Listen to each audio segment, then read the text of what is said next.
আচ্ছা, তুমি কি জানো এখন এআইকে শুধু একটা সিম্পল আইডিয়া দিলেই সে তোমার জন্য একদম প্রিমিয়াম লেভেল ওয়ালপেপার বানিয়ে দিতে পারে।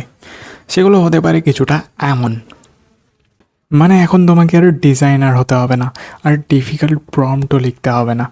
ধরো তোমার একটা ইউনিক টেক ওয়ালপেপার দরকার, এখন অনেকেই বসে ভাবতে থাকে এবার কি লিখবো, কিন্তু আসল ট্রিক হলো পুরো প্রম্পট তোমাকে ভাবতেই হবে না। তুমি শুধু জিমিনিতে গিয়ে লিখবে জেনারেট সাম ক্রিয়েটিভ প্রম্পট ফরে তোমার যে জিনিসের ওয়ালপেপার দরকার সেইটার নাম লেখো, লিখে এখানে ওয়ালপেপার ফর মোবাইল লিখে দাও। তুমি চাইলে এখানে বাংলাতেও লিখতে পারো, তো আমি তোমাদের বাংলাতেই লিখে দেখাচ্ছি। তো এখানে তোমরা এমনভাবে লিখতে পারো, কিছু আমাকে কুল টেক ওয়ালপেপার বানানোর জন্য প্রম্পট দাও। তো এখানে দেখতে পাচ্ছ জিমিনি তোমার জন্য কিছু প্রফেশনাল প্রম্পট লিখে দিয়েছে। তো এরপর তুমি যে জিনিসটা তোমাকে করতে হবে, যে জিনিসটা খুবই ইম্পর্ট্যান্ট, তো ওয়ালপেপারের প্রম্পটের সাথে সাথে সবসময় তোমাকে এই জিনিসটা মাস্ট লিখতেই হবে।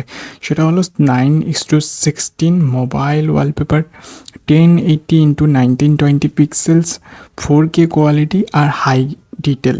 তো এই চারটে জিনিস তোমাকে সব ওয়ালপেপারের সঙ্গে লিখতে হবে, কারণ এইগুলো এআইকে বুঝিয়ে দেয় এটা ফোনের ওয়ালপেপার, কোয়ালিটি যেন একদম শার্প আর প্রিমিয়াম হয়। এখন তুমি এখান থেকে যে কোনো ওয়ালপেপার যেটা তুমি যেমনভাবে বানাতে চাও সেটা তুমি খুব সহজেই বানিয়ে নিতে পারো। তুমি চাইলে এই প্রম্পটগুলোর মধ্যে যে জিনিসটা তোমার পছন্দ না সেটা মুছে তোমার পছন্দ মতো জিনিসও অ্যাড করাতে পারো। চাইলে তুমি নিজের নাম দিয়েও ওয়ালপেপার বানাতে পারো। সিম্পল একটা আইডিয়া থেকে জিমিনি তোমাকে ফুল সিনেম্যাটিক প্রম্পট বানিয়ে দিতে পারে। এরপর তোমার যেটা সব থেকে বেশি ক্রেজি লাগবে সেটাই তুমি ইউজ করবে। মানে এখন থেকে তোমাকে আর ওয়ালপেপার খুঁজতে হবে না, তোমার নিজের টেস্ট অনুযায়ী এআই দিয়েই ওয়ালপেপার বানাতে পারবে।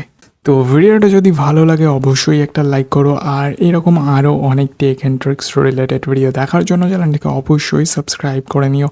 তো ভাই দেখা হচ্ছে নেক্সট ভিডিওতে। Thanks for watching.